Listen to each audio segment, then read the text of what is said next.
Maithili express की शानदार प्रस्तुति। दिल बोल रहा है वंदे मातरम, दिल बोल रहा है वंदे मातरम। राइटर बबुआ राहुल।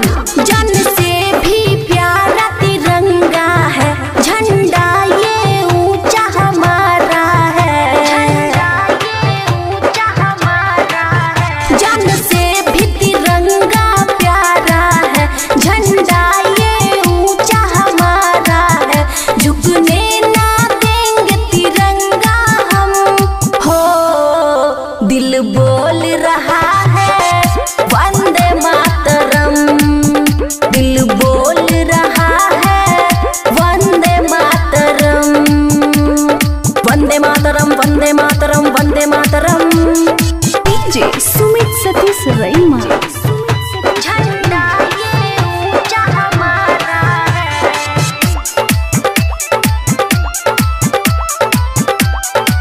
खुशी रिकॉर्डिंग स्टूडियो बलुआहा।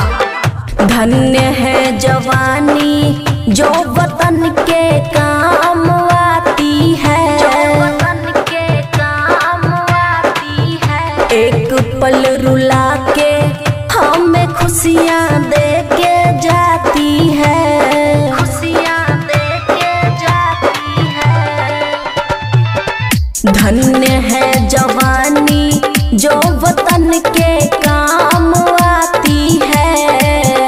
एक पल रुला के हमें खुशियाँ दे के जाती है। भले सर में राह कट जाएगा लेकिन झुकना ये पाएगा, ना जाती है ना कोई धर्म, हो दिल बोल रहा है वंदे मातरम, दिल बोल रहा है वंदे मातरम। वंदे मातरम वंदे मातरम वंदे मातरम वंदे मातरम। डीजे सुमित सतीश रईमा। दिल बोल रहा है वंदे मातरम।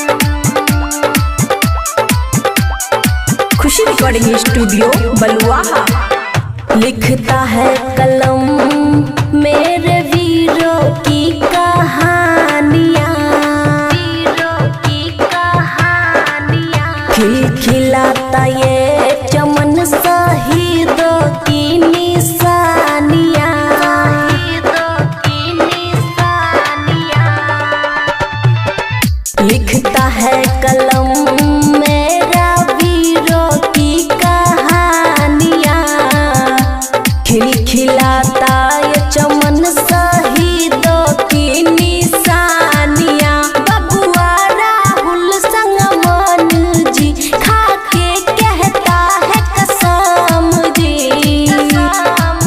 आँख हो जाए भले ही नम, हो